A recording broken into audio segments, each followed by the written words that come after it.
Hello guys, I welcome you all to the day 169 of our series, and in today's session we are going to learn some remaining pronouns. So let's get started, and here is your yesterday's task. So let's have a look at it first. Here you were supposed to encircle the correct word. So please accept my sincere condolences. We always use the plural form of this word on the death of your father. Next is as you will see or read from my CV.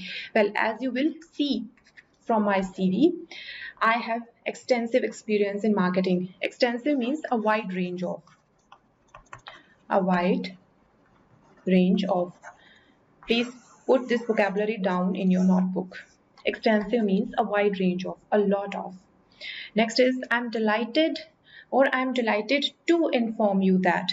So here we are going to use this preposition to along with this word delighted. So I'm delighted to inform you that your application has been successful. Next is I look forward, not toward. I look forward to hearing from you. And next one is following to our earlier conversation or following our earlier conversation. Here we have to skip this preposition. So it would be following our earlier conversation. I have now looked at the plan. Next is thank you for your letter concerning or concerned. Concerning, not concerned. Concerned means worried about something. So concerning the sale of your property means regarding the sale of your property. Next is would or should you inquire? Obviously should, because would always comes with that. If we want to talk about if we want to use these models in the sense of if, then we have to go by would that or should alone. So should you require any further information, which means if you require, do not hesitate to contact me. Next is I am writing in response to your, not for. I am writing in response to your appeal for assistance on this. Now let's move to the next exercise. And here you were supposed to put the similar words here, the formal version of these words in the blanks. So first is I'm writing to ask. I'm writing to inquire. I'm writing to inquire. The formal version of ask is inquire. Whether there has been any progress with my application. So I'm sorry, or you can also use I regret. I regret to tell or to inform you that the International Sustainability Conference has been cancelled. Next is I'm writing to inform you of my plan, of my intention. My intention. To end. To end means to terminate and will be replaced by terminate my lease. Lease means the legal agreement between the tenant and the landlord. Next is if you need. Should. Should is the more formal version of if. So should you need or should you require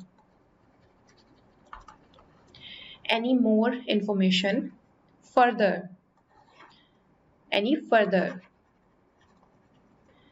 information, please feel free, or you can use do not hesitate. Do not hesitate to get in touch, means to contact me.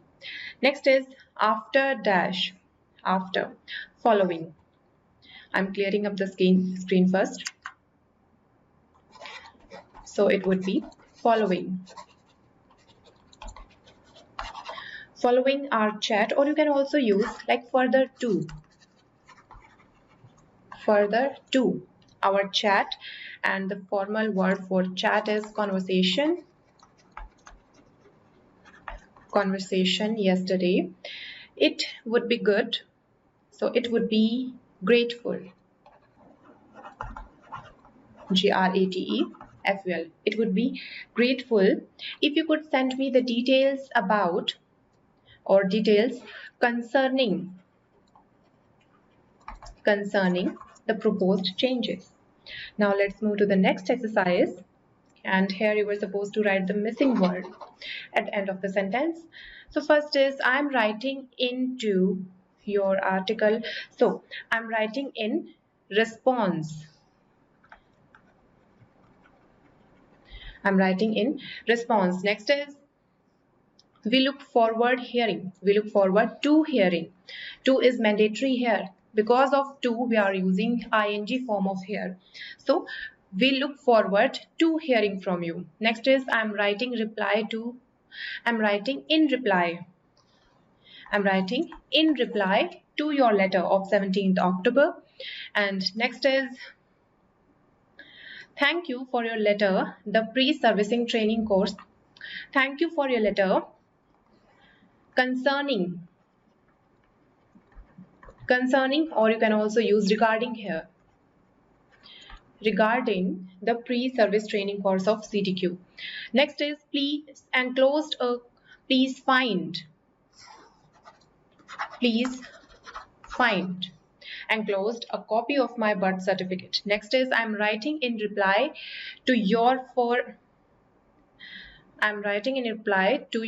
appeal.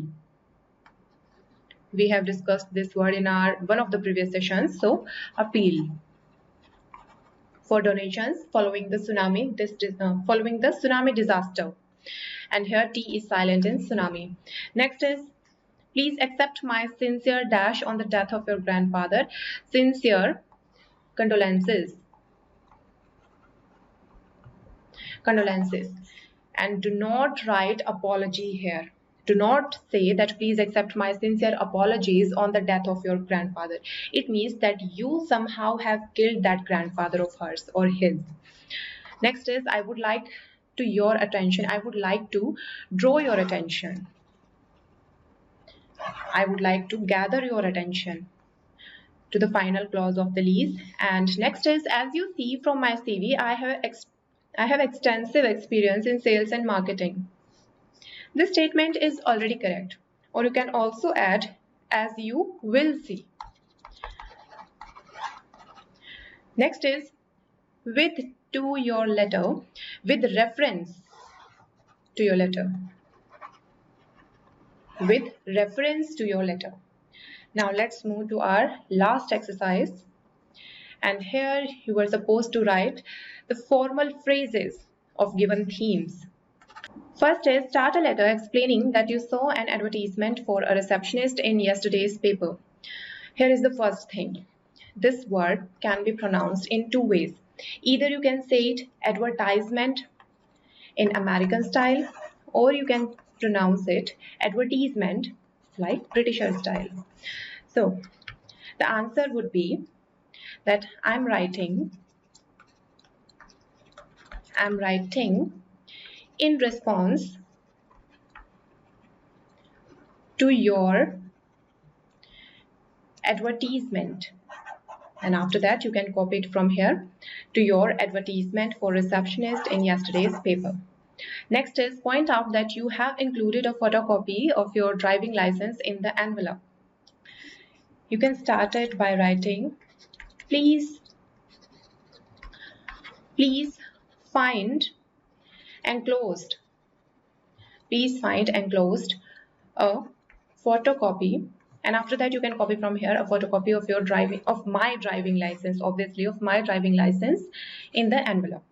Next is mention a conversation you had with your client yesterday and tell them that you now have the necessary documents. So you can start it from there, following or further to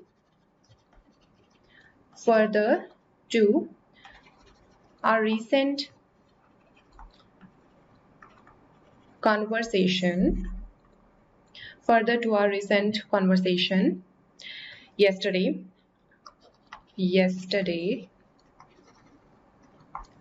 comma, I now have, and after that you can copy from there, I now have the necessary documents that you required earlier. Next is say if you are happy to give more information needed about your qualification if they are needed. Okay, so you can start it by writing should you, should you require, should you require any information, any further information and information about my qualification, and after that, yeah, you can end it just like that. So further information about my qualifications, please do not hesitate to contact me or feel free to contact me. And next one is, say that you would like the company to send you a brochure and a price list. Here you can say that I would be grateful. I would be grateful, because you are asking for something, you are making a request to them. So I would be grateful if you could send me, and after that you can copy it from here, if you send me a brochure and a price list. The last one is, explain to an interview candidate that they have been given the job. So to answer this question, first of all, let me clear the screen, and now you can start it from here, that I am delighted. I am delighted, or we are delighted to inform you that your application has been successful. Or you can also say that that you have been given that specific job or that specific post. So this was the end of the exercises, and now, well, we have already covered these kinds of pronouns like personal, possessive, and interrogative pronouns. So now it's time for demonstrative pronouns. Demonstrative, it is derived from the word demonstrate. Demonstrate means to point out, or to point at something. And the pronouns, the set of pronouns that we require in this category is this, that, those, and these. These are our demonstratives or demonstrative pronouns. So let's get started. We use these pronouns in case of time and in case of distance. We use this and that for singular version, and these and those for plural version. So this is quite heavy, means we are talking about a specific one thing. So we are talking about singular noun here, and these look like bills, and here the plural noun is bills, that's why we have used these here. Next is that must have books in it. Certainly we are talking about some kind of box that is having books in it.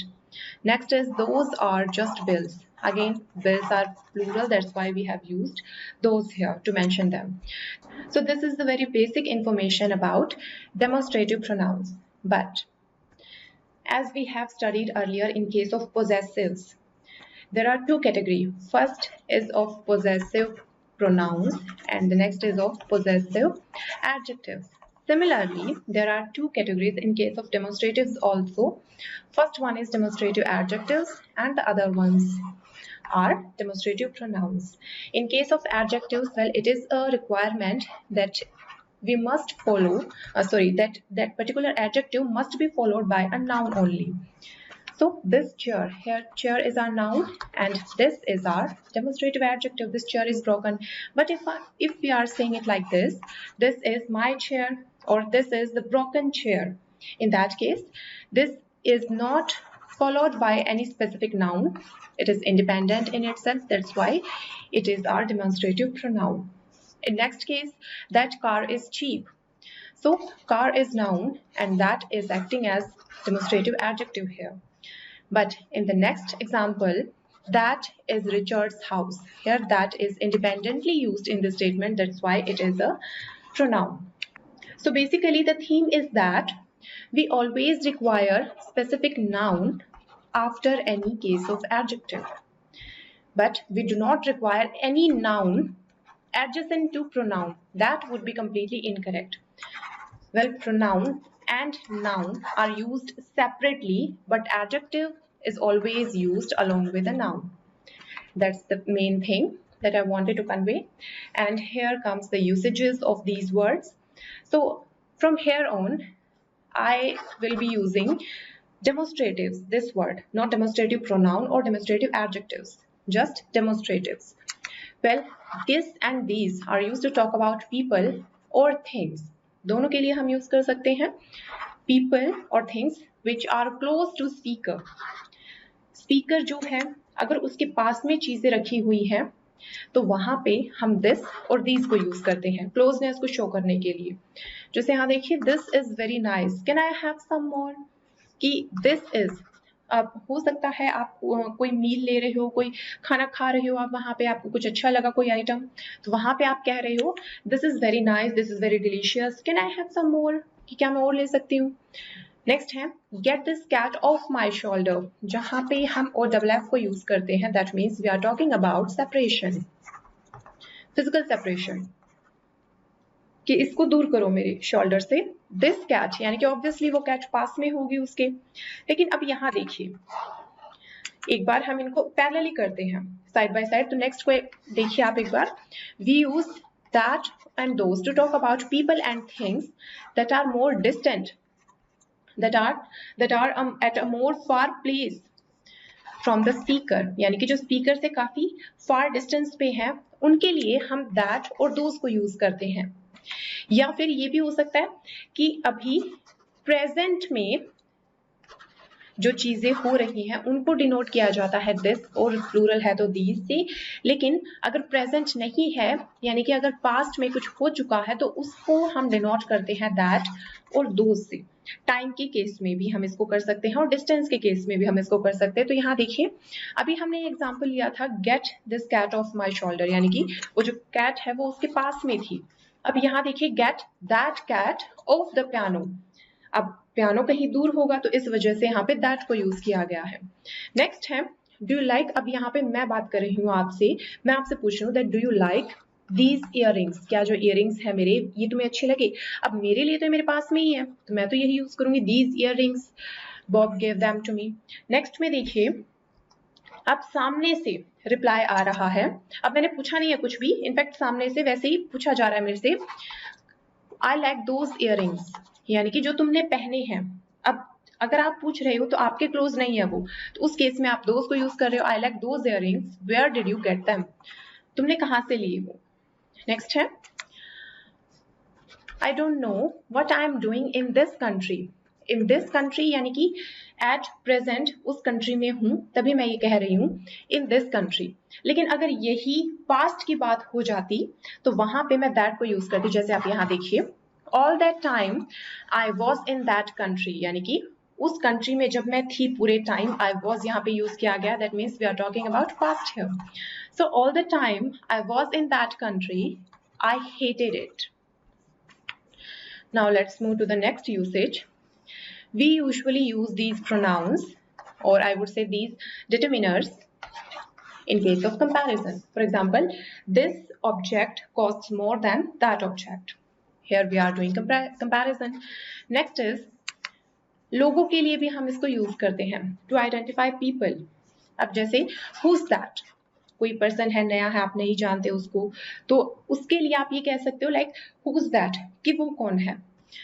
that looks like Mrs. Walker, तो इस पे आपको reply भी इसी तरह से मिल रहा है that, और यहाँ पे that को people के लिए यूज किया गया है. ध्यान रखना, this, that, these, those, इनको people के लिए भी और things के लिए भी यूज किया जा सकता है. ये नहीं है कि that हमेशा ही objects के लिए यूज होगा, चीजों के लिए यूज होगा.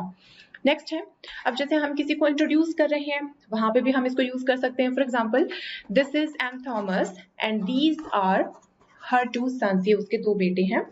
तो यहाँ पे हमने दिस और दीज से उनको इंट्रोड्यूस किया है. और अगर वो थोड़े से डिस्टेंट है हमसे, थोड़े से डिस्टेंस पे खड़े हुए हैं हमसे, तो वहां पे हम यूज करेंगे that is Mrs Parker and those are her two grandchildren. Next में आते हैं ऑन द टेलीफोन. इसका यूसेज बहुत होता है.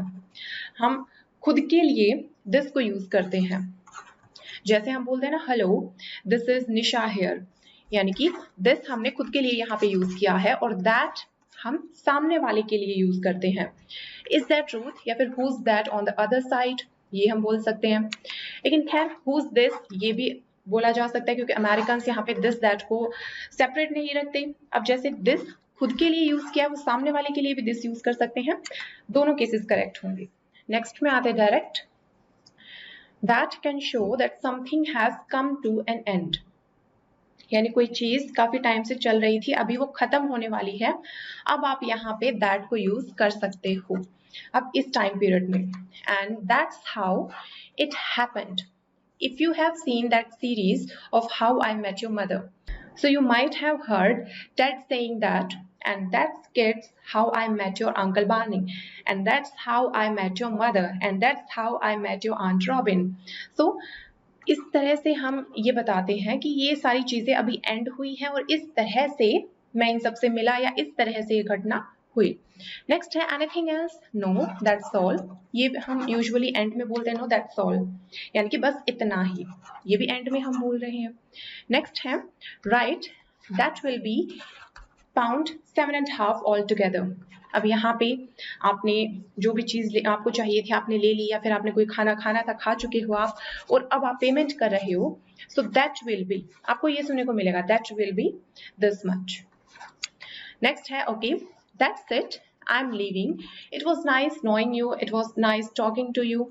तो यहाँ पे भी ये हमारे जो लास्ट में हम बोलते हैं यूजुअली वो फ्रेजेस हैं ये, सो दैट्स इट या दैट्स दैट, दोनों करेक्ट हैं, दैट्स इट दैट्स दैट। और दिस को हम अक्सर एक ही दिन में जो अलग अलग टाइम होते हैं उसके लिए भी हम शो करते हैं। फॉर एग्जाम्पल दिस मॉर्निंग, अगर मैं आज ही में बात कर रही हूँ, आज सुबह की बात कर रही हूँ, तो मैं यूज करूंगी दिस मॉर्निंग, दिस आफ्टरनून। और अगर इसी साल में हूं अभी मैं, तो मैं बात करूंगी this spring, this summer, this autumn, यानी कि जो अभी अभी गई है उस समर की बात कर रही हूँ, तो ये भी हम यूज कर सकते हैं। नेक्स्ट में आते हैं दोज हु को हम द पीपल हु इसके रेफरेंस में भी यूज कर सकते हैं। जैसे एग्जांपल्स में आइए, there are those who disapprove means there are people who disapprove of all forms of violence, जो सभी जितने भी फॉर्म्स में वायलेंस होती है सबको डिसअप्रूव करते हैं कि नहीं होनी चाहिए ये। नेक्स्ट है those who saw the performance means the people who saw the performance thought it memorable, and last one is I pity the people who lost their money in gambling, those who means the people who, इस तरह से भी हम इसको use करते हैं। Moving to the next one, this and that can be used in the sense of so, यानी कि जहां पे so हम यूज करते हैं सेंटेंस में, इसकी बजाय this और that को भी यूज किया जा सकता है उसी मीनिंग को डिनोट करने के लिए। First example is I didn't realize it was going to be this hot, that means I didn't realize it was going to be so much hot, किसी गर्मी के दिन की बात हो रही है, so this hot या so hot, both are correct here. Next is if it goes on raining this hard means if it goes on raining so hard we will have to swim to work.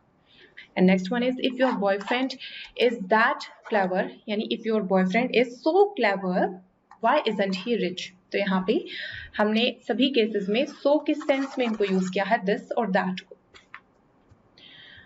Next में आते हैं the last thing mentioned. For example आप कोई भी event बता रहे हो या कोई भी आप स्टोरी सुना रहे हो किसी को, उस स्टोरी में जो लास्ट में आपने जिस चीज का मेंशन किया है उसको डिनोट करने के लिए भी हम इनको यूज करते हैं दिस और दैट को, स्पेसिफिकली जो लास्ट थिंग मेंशन होती है उसके लिए। तो अब देखिए जैसे ये यहाँ पे चल रहा है, सो की कोई स्टोरी चल रही थी, उसके बाद में सो she decided to paint her house pink, कि तभी उसने ये डिसाइड किया कि अपने हाउस को पिंक कलर में पेंट करेगी। और ये जो इवेंट है जो लास्ट में जो मेंशन किया है ये इवेंट, इसने क्या किया, this upset the neighbours so much, और इस वजह से उनके नेबर्स बहुत ज्यादा अपसेट हो गए। तो उसके बाद में आगे ये स्टोरी कंटिन्यू कर रही है। Similarly, next में आइए, then in 1917 he met Andrew Lewis. This was a turning point of his career या in his career. अब यहाँ पे उसका इससे मिलना, ये लास्ट का जो कंप्लीट इवेंट है जो 1917 में हुआ था, इस पर्सन से मिलना, this specific thing was a turning point in his career. और अब एक और चीज यहाँ पे जो है CARRER, इसको हम प्रोनाउंस करते हैं करियर, और अगर आप कैरियर बोल रहे हो तो कैरियर की स्पेलिंग ये होती है ये होता है कैरियर, किसी बोझे को ढोने वाला, वो होता है कैरियर। और करियर, इनकी प्रोनाउंसिएशन में ध्यान रखना। नेक्स्ट है, ओके, इसके बाद में फिर से स्टोरी कंटिन्यू कर रही है। नेक्स्ट में आते हैं, we keep the ice cream machine in the spare room, कि हम आइसक्रीम मशीन को स्पेयर रूम में रखते हैं। दिस या that is mainly used by children incidentally. अब यहाँ पे लास्ट में इन्होंने स्पेयर रूम की बात की, तो इसी के लिए हमने नेक्स्ट लाइन में स्टार्टिंग की है दिस या दैट से। तो इस तरह से भी हम यूज कर सकते हैं, यानी कि यहाँ पे अब स्पेयर रूम को डिनोट किया गया है दिस या दैट से, यानी लास्ट थिंग मेंशन्ड। अब आते हैं सबसे इंपॉर्टेंट पार्ट पे, द केस ऑफ कंपैरिजन। हमने पहले भी कर चुके हैं कि कंपैरिजन जो होता है, comparison must be between two equals only, यानी कि दो इक्वल चीजों में ही कंपैरिजन होना चाहिए। अब दैट को यूज किया जाता है उस केस में for singular as well as for uncountable nouns, and those is used for plural nouns. तो अब यहाँ देखते हैं, फर्स्ट स्टेटमेंट है the climate of Shimla is like Dehradun. अब यहाँ पे देखो कंपैरिजन हो रहा है, सिमिलैरिटी हो या डिससिमिलैरिटी हो, कंपैरिजन दोनों ही केसेस में हम कर रहे हैं। तो अब देखिए यहाँ कंपैरिजन हो रहा है, किसका कंपैरिजन हो रहा है, स्टेटमेंट को आप दोबारा से पढ़िए एक बार। कंपैरिजन हो रहा है एक सिटी के क्लाइमेट का, the climate of Shimla is being compared to the Dehradun. क्या ये कंपैरिजन इक्वल है? देखिए, एक सिटी का तो हम क्लाइमेट ले रहे हैं, एक सिटी के हम क्लाइमेट की बात कर रहे हैं और दूसरी सिटी से उसको कंपेयर कर रहे हैं, जबकि इक्वल तो तब होगा अगर एक सिटी का हम क्लाइमेट यूज करें तो दूसरी सिटी के क्लाइमेट से ही हम उसको कंपेयर करेंगे ना। क्योंकि अगर यहाँ पे देहरादून लिख दिया तो यहाँ पे तो कुछ भी हो सकता है देहरादून के केस में, उसकी स्ट्रीट्स हो सकती हैं, उसकी मैनेजमेंट हो सकती है, उसकी गवर्नमेंट हो सकती है, कुछ भी हो सकता है। लेकिन यहाँ पे अगर कंपैरिजन करना है तो क्लाइमेट को ही हमें यूज करना पड़ेगा, तब जाके कंपैरिजन इक्वल होगा। तो अब इसको किस तरह से ठीक किया जा सकता है कि कंपैरिजन इक्वल करने के लिए जो नाउन हमने यहाँ यूज किया था कि क्लाइमेट, वही हम यहाँ पे भी यूज कर देंगे देहरादून के केस में। The climate of Shimla is like the climate of Dehradun. अब देखिए, अब कंपैरिजन तो इक्वल हो गया आपका, but still this sentence is incorrect.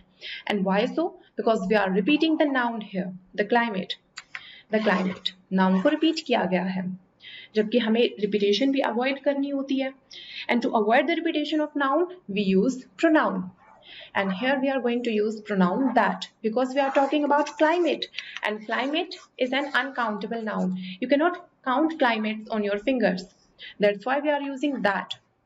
So the climate of Shimla is like, instead of writing the climate again, we are using this pronoun that. So that of Dehradun. Now this statement is completely correct. Moving to the next one. The streets of this city are worse than Pune. And here again we are comparing streets of one city with other city.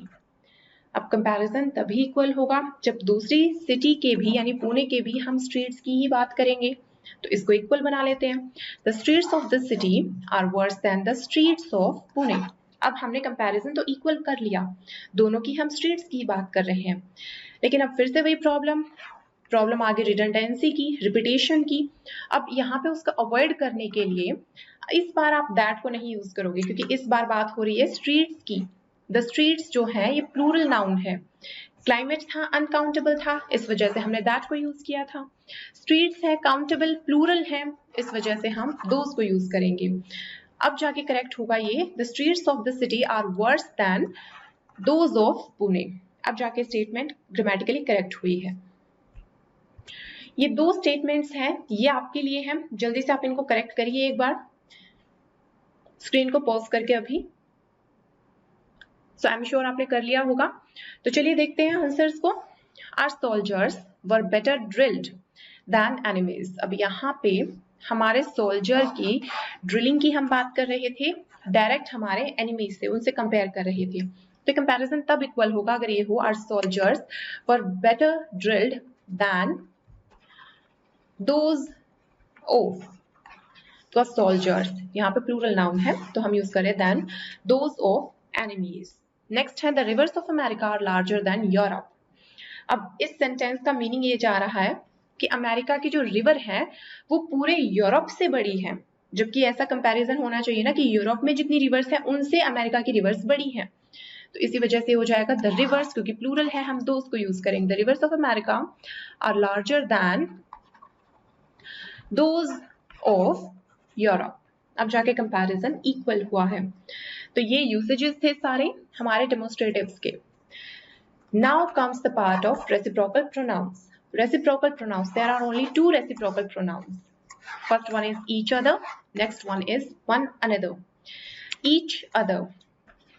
When we are talking about only two persons, in that case we use each other. Each other means दो लोगों के आपस में interaction को हम show करते हैं each other से.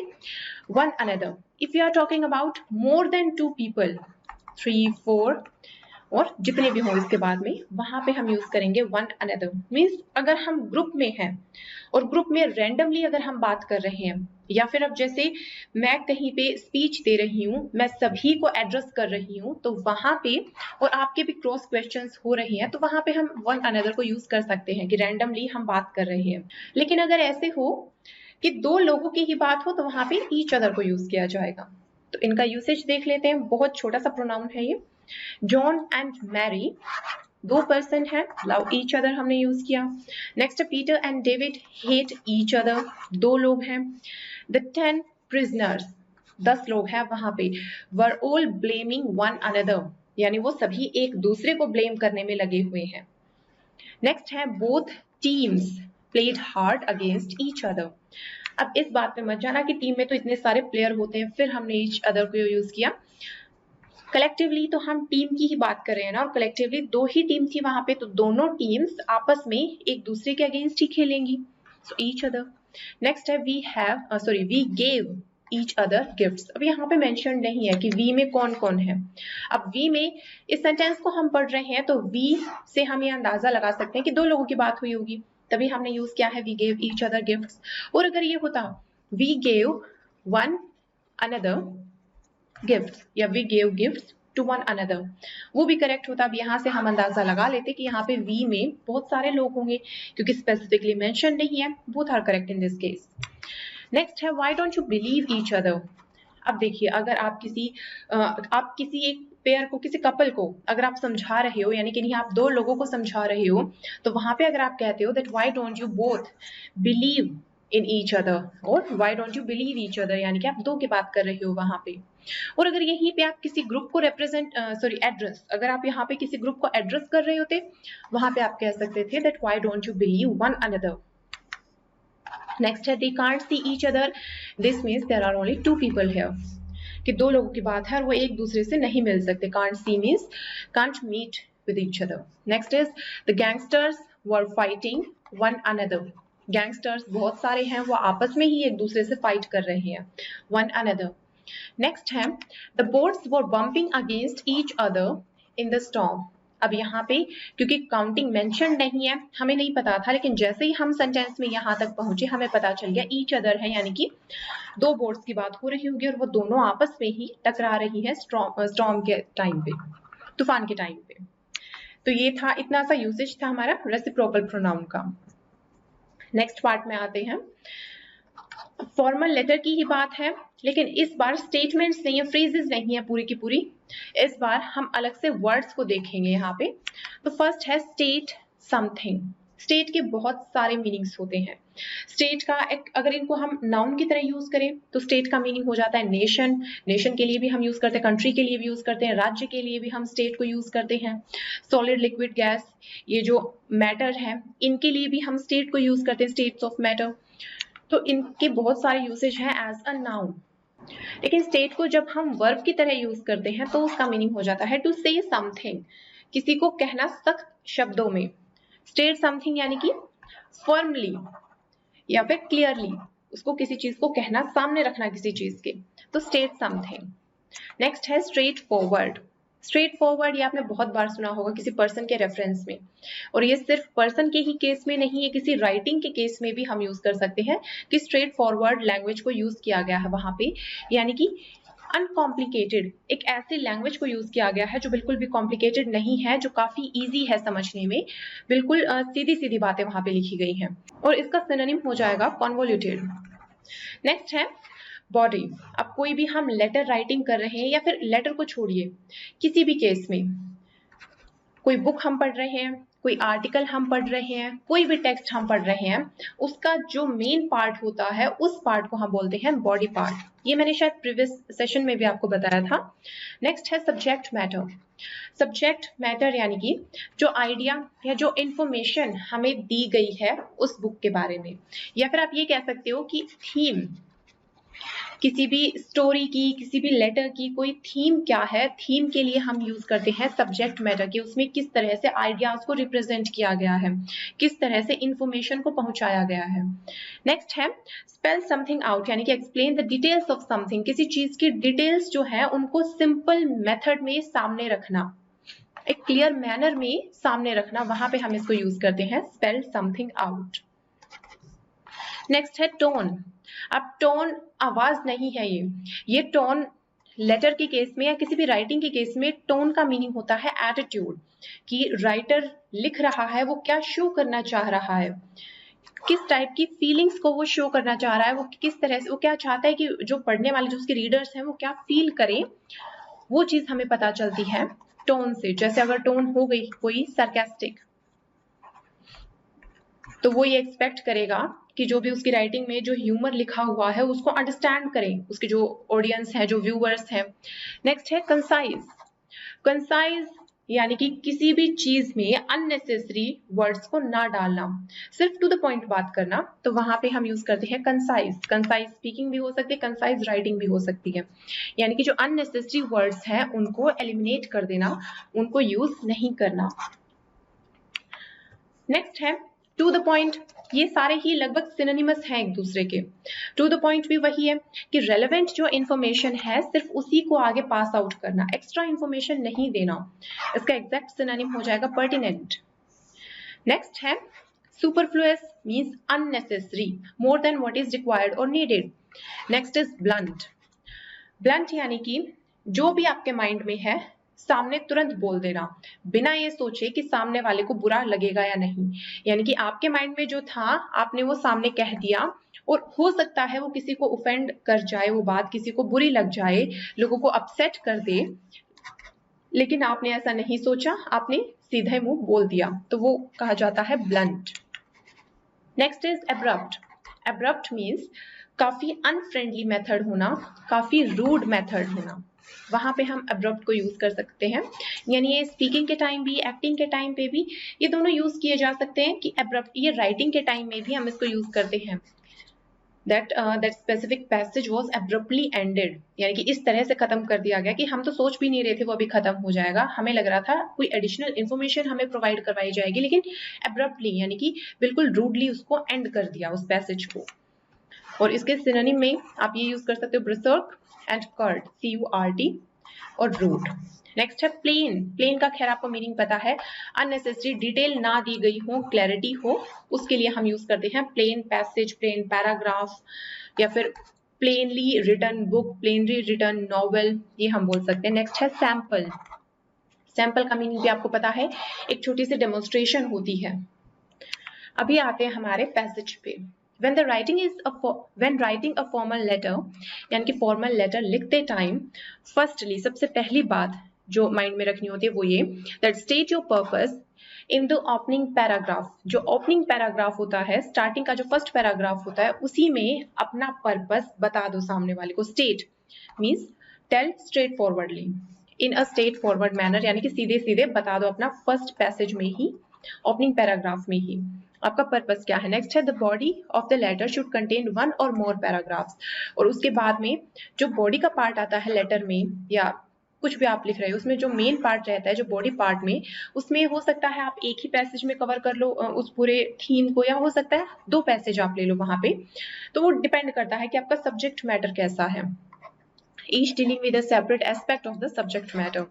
Next है the final paragraph should spell out what you want to happen next, यानी कि जो फाइनल पैराग्राफ जो है, कंक्लूजन वाला पैराग्राफ जो अक्सर होता है, कि वो इस वजह से वहां पे दिया जाता है ताकि स्पेल आउट कर सको, आप ये बता सको कि अभी क्या होने वाला है। नेक्स्ट है it is crucial. Crucial means extremely significant. Significant means extremely important. So it is crucial to adopt a suitable tone, यानी एक सूटेबल टोन को अडॉप्ट कर लेना ताकि रीडर समझ पाए कि जो राइटर है वो क्या कहना चाह रहा है, वो किस तरह से चाहता है कि हम फील करें। नेक्स्ट है be clear, concise. Concise means unnecessary words नहीं लिखने, टू द पॉइंट, सीधे पॉइंट टू पॉइंट बात करनी है, avoiding superfluous matter, extra unnecessary things को अवॉइड करना है, बट नॉट टू ब्लंट, लेकिन इतना मीन्स ज्यादा डायरेक्ट भी नहीं हो जाना और रूड की और अब्रप्ट कि वो ज्यादा रूड अनफ्रेंडली लगे, इतना ब्लंट भी नहीं हो जाना, इतना टू द पॉइंट भी बातें नहीं करनी। Keep the language plain and simple where possible, जहां तक हो सके लैंग्वेज को सिंपल रखो, प्लेन रखो, साधारण रखो। Refer to sample letters on the internet for further guidance, और अगर और तुम्हें गाइडेंस चाहिए तो इंटरनेट पे जो आपको सैंपल लेटर्स काफी मिल जाएंगे, उनसे आप रेफर करिए, उनको आप देख सकते हो। तो ये था पैसेज। अब इस पे बेस्ड ये आपके लिए टास्क रहेगा, आपको यहाँ पे लिखना है P for positive and N for negative as per the statement. जो भी स्टेटमेंट आपको लगे कि वो पॉजिटिव है, वो अच्छी बात है, वहां पे P, otherwise right N for your answer. Next, अब यहाँ पे आपको डायलॉग्स कंप्लीट करने हैं ये, और इसके अलावा नेक्स्ट सेशन में हम करने वाले हैं रिफ्लेक्सिव एंड एम्फेटिक प्रोनाउंस। तो इनके बारे में आप थोड़ा सा देखना कि इनको हम किस तरह से लिखते हैं, इनमें क्या डिफरेंस होता है, ताकि हम हमारे डेली यूसेज में इनको इनकलकेट कर पाए, इनको यूज कर पाए। So guys, now thanks for listening and just keep practising.